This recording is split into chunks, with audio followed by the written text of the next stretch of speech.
Hudson. You had to throw in the other name in there for I me. did, just to make it fun. Carly is a Colorado native. There's not too many of us. Greenwood Village. With a passion for helping her patients find wellness. We're going to talk about some of that. She started her own path to healing and recovering after sustaining injuries from a viral disease as a child. She found that functional rehab and chiropractic not only got rid of her pain, but improved her quality of life. Yeah. I love it. At her practice, The Healing Ground, she offers physical adjustments as well as lifestyle adjustments. What about attitude? Do we do attitude adjustments? I try, but some of my patients are not receptive. Me. That's one of me. To impact the quality of her patients' lives. Thank you for coming. Thank you for having me. I've been so excited. I always laugh that this is my excuse to hang out with all the people I love. That's wonderful. I think this is a fantastic venue, and I'm glad that you've created it so I can come take advantage of it with less work. That's right. That's right. Well, we make Steven do all the work. That's even better. So I always start with my most favorite question because Okay. it's hilarious. We found out somebody was a mascot. That was his first job. It was hilarious. great and I'm like, first I'm so job. glad I asked this question. That's a great first So job. what was your first job? It's not a mascot. We were talking about length of jobs. This was the longest job I ever held. I was a personal trainer at Curves Fitness for Women. Oh! So they just taught you how to do circuits, right? They taught me how to It do was circuit circuits. training. And basically my job was to be a cheerleader and to encourage these women. This is where I kind of figured out that I liked motivating people to do more. It was the location over in the DTC off Monaco, which is no longer there anymore. It makes me so sad to drive by it. But they taught us how to do circuits, how to teach the machines, and then basically it was to keep the energy up. So we had these boxes full of ridiculous things like tutus and hula hoops and, rah-rah signs. And whenever the energy got low in the room, I'd be convincing these 40, 50-year-old women to put on tutus. And I'm 16 years old at the time. And so they'd go around and be happy and keep their energy up. And I did that for 3 years before I went to undergrad. That is hilarious. I love it. So, yeah. And it makes a lot of sense. It's funny how it always, it almost always comes back around. I always laugh because it, comes back around.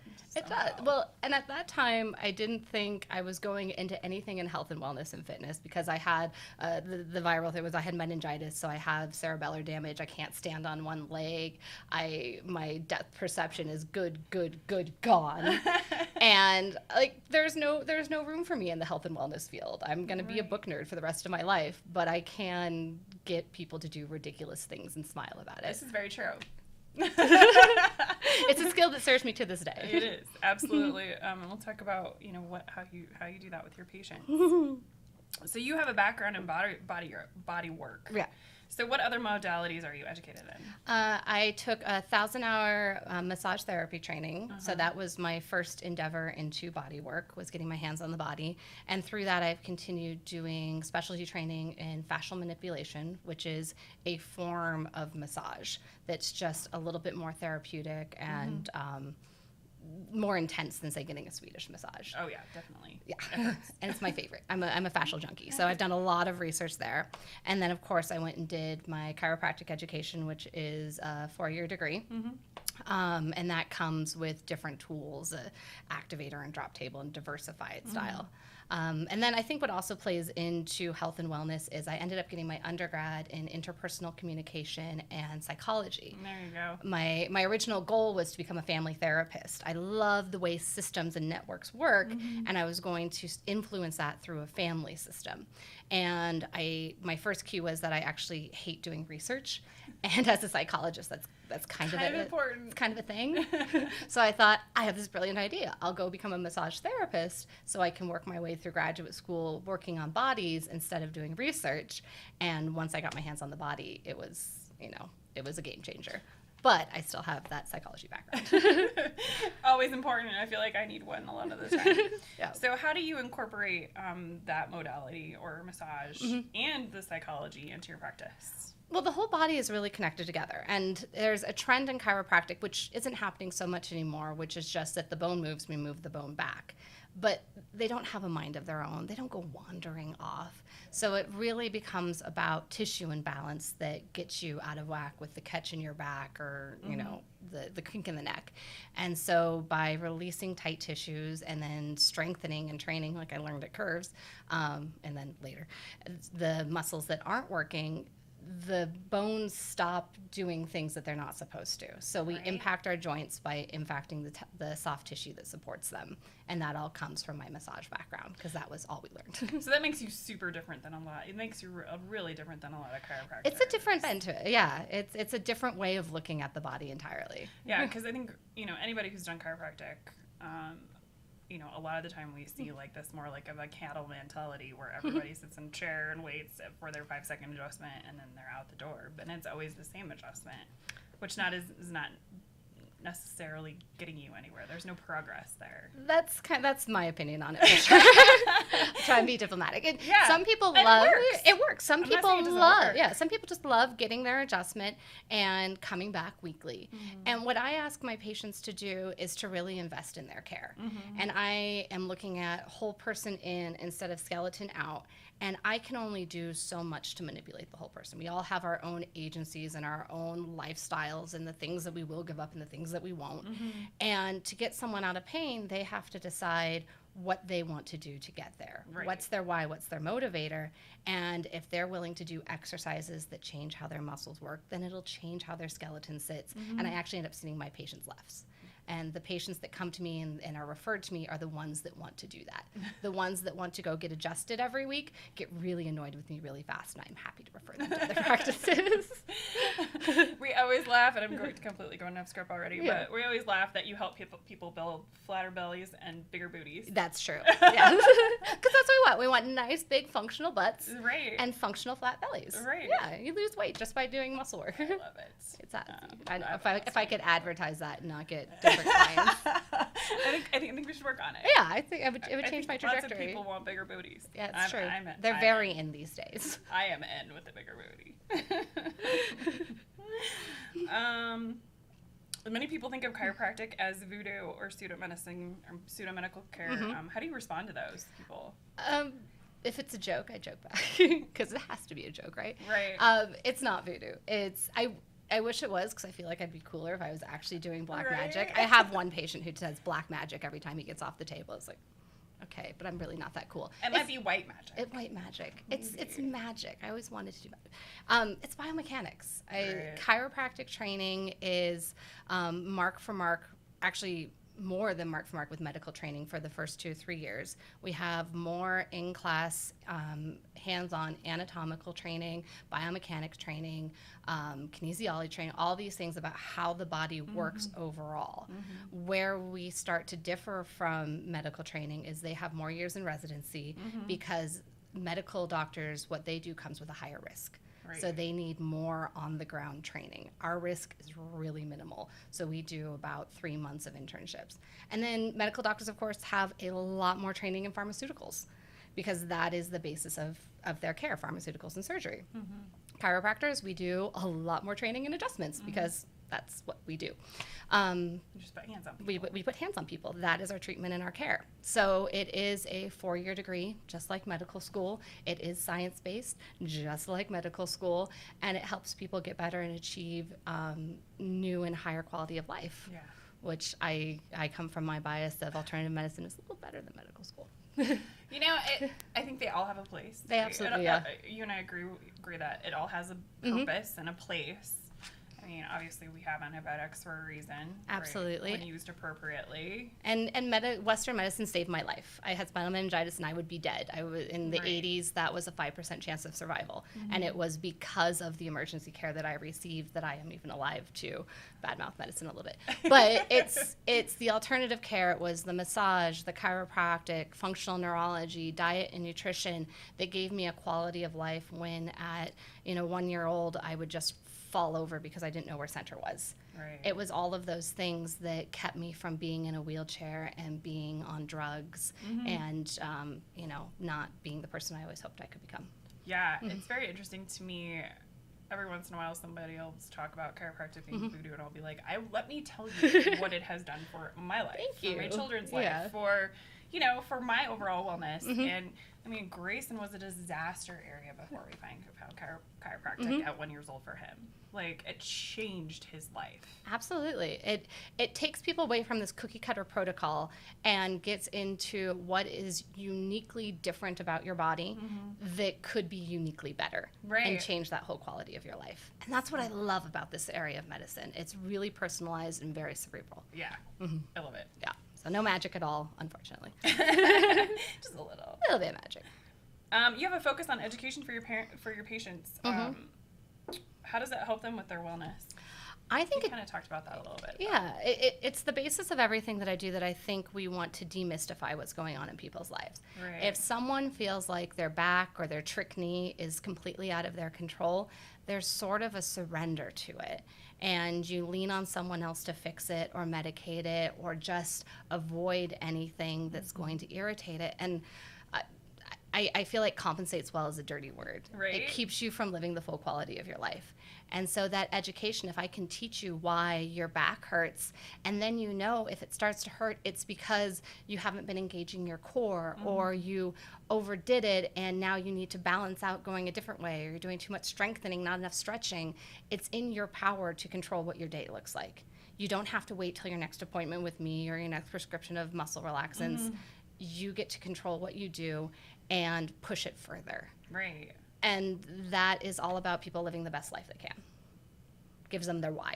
Yeah, it's less victim. Yeah. You know, like, I'm a victim to this pain, and it hurts because I hurt right now, but that's just because I'm coming off some stuff. But, you know, I do feel like I have the tools to go do that, like, to make it less, to fix it, to do stuff. Absolutely. Until my next appointment. Well, we always need a little bit of help. And I'm not saying that once you know what something is, you're out on your own and see you later. It's now you know what questions to ask and when you need help. Right. It's all become your choice and your agency. And there's a big shift in healthcare in the United States right now where a lot of particularly younger generations are asking more why and pushing for questions that serve them better. And I want to be part of that conversation and have my patients be part of that conversation too. I love that. You know, we've gone from a society of, you know, white coat worship to why. Yes. Or I'm going to find somebody else that'll listen to me. I love it. Or, you know. We don't have all the answers. For what reason? Yeah. Are you giving me these drugs? Do I have other options? You know. Yes. And the answer should always be yes. Yeah. Because it's informed care. Exactly. What I want is not the same thing as what some of my patients want. My choices and what I'm willing to do to get out of a chronic situation is different than what you would do, different than what my brother would do. Right. And we all get to decide what that would be. And we should, because that basically informs our quality of life, and that's the most important thing.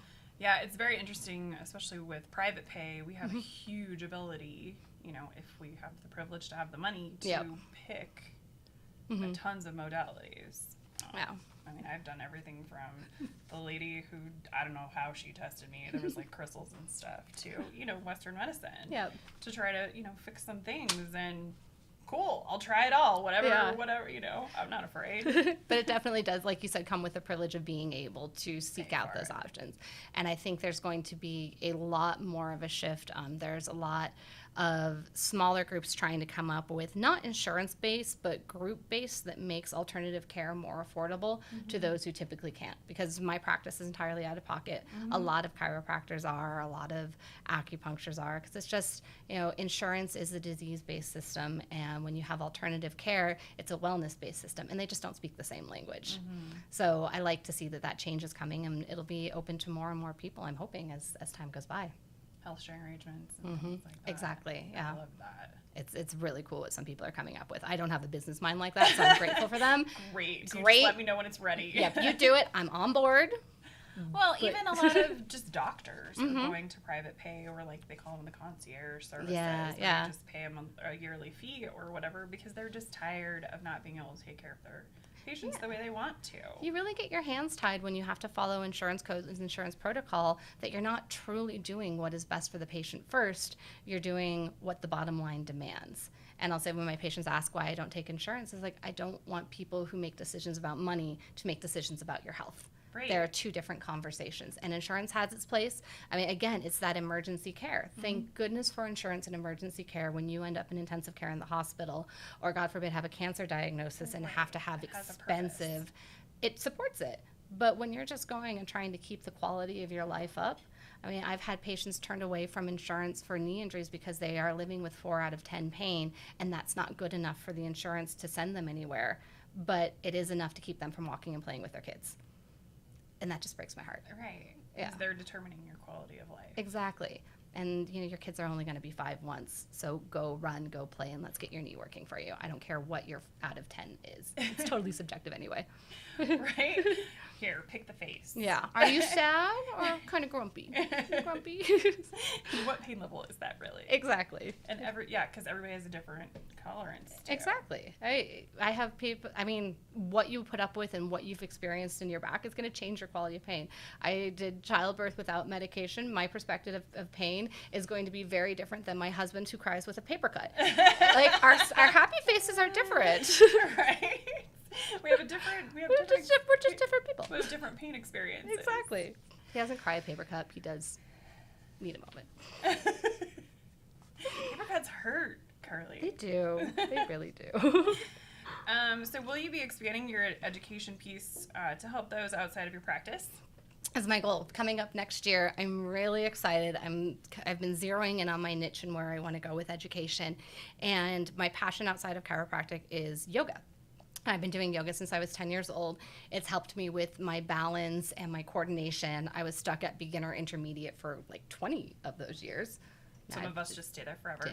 Dated myself a little bit. Anyway, because I couldn't stand on one foot. But as I found great instructors and great doctors, I've been able to balance and control my core and do things that I never thought I would be able to do. I'm standing on my head, well, not on my head, but doing inversions and headstands, and it's just been incredible.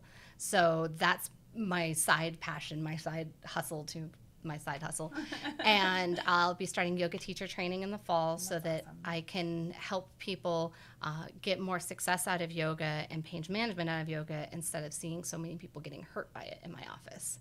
And that way I'll be able to do more education and outreach. I love it. I'm so excited. So how do you see yoga helping people with their rehab and recovery? How does that impact your patients?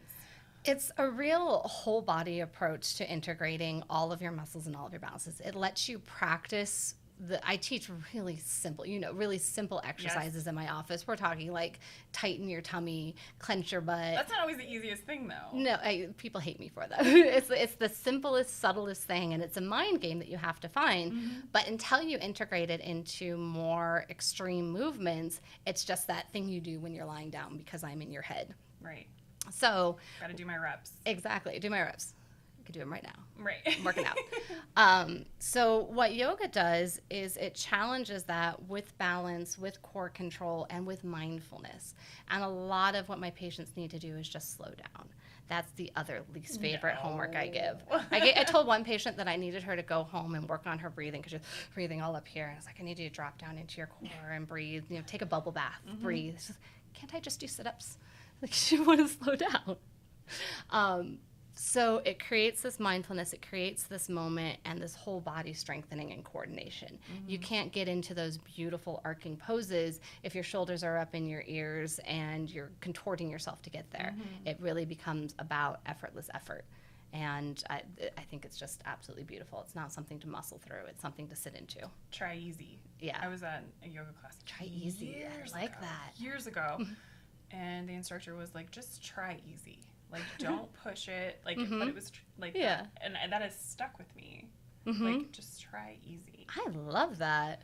I put that in my little pocket of phrases. And I think a lot of the time it gives you permission to just do what you can do at that time. Because I think sometimes competitive people, not me, but other competitive people go to yoga with that competitive mindset. Yeah. And that's not what yoga's about. No. And it gives you kind of that permission to try easy, right? If it doesn't feel easy or you're, if you're stressing too much to get there. Yeah, then stop. I like that so much more to keep your eyes on your mat. Because it is about trying to get out of that competitiveness and meeting yourself where you're at.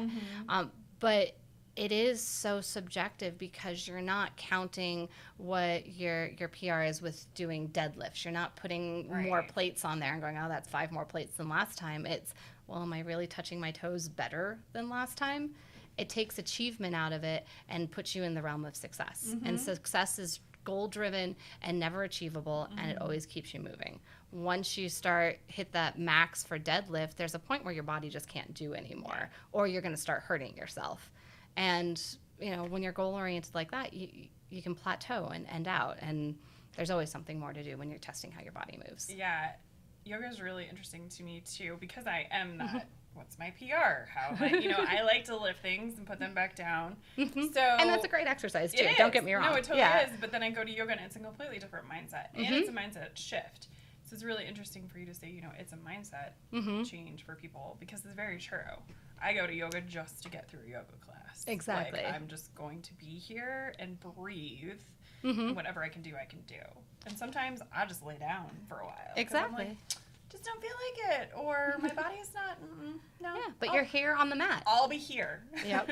Sleep, Sometimes I fall asleep even in the middle of class, because that's what my body needed at the time. Absolutely. And I love when I have some champion bodybuilders work in my practice, and when I make them go to a yoga class. I mean, these guys are lifting 300 pounds and not even thinking about it, and showing me their lats, like, God, yoga was hard. Because you have to focus the entire time and be aware of what your whole body, not just, it's leg day, it's arm day, whatever you're moving. It is a whole body, fully present, mentally exhausting shit show. Well, and there's no, rest between sets, right? Right. It's not like you have to, focus for your reps and then, take a 10-minute break or whatever. Check your text people messages. Superset or what, right? So it's very interesting to me, to see the bodybuilders and stuff in yoga. I'm always laughing at them, because I understand their mentality, because I'm the same way. Well, and you need both. I mean, because I know there are yogis that are all in the flow. It's like, you know what? Let's just can we challenge it? You're stretching too much. You got to strengthen a little bit. Everybody has what they want to do, and you have to do both. But I want to do yoga, so that's what I'm teaching. I love it. Yeah. I love it. Okay, so before I ask my last question, what is the easiest way for people to find you? Easiest way for people to find me is probably just through my website. It's healinggroundchiropracticcare.com. I know it's really long, so it's really not that easy. We'll put it in the description box. Put it in there. We'll do all those things for you. Healing Ground Chiropractic Care.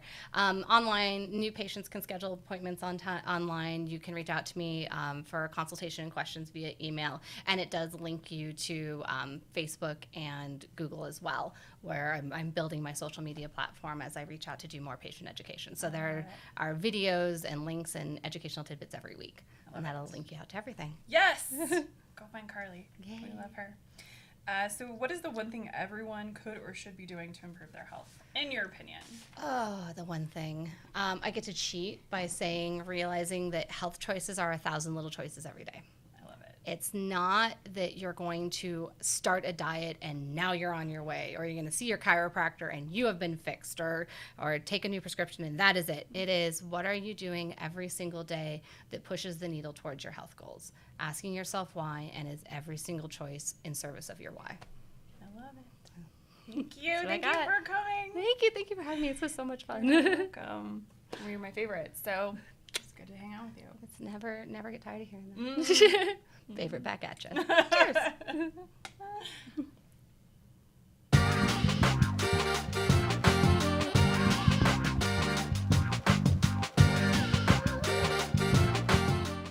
Hey y'all, thanks for listening. If you found this podcast to be inspiring, helpful, and entertaining, please like and subscribe. This helps us grow the community and reach more people.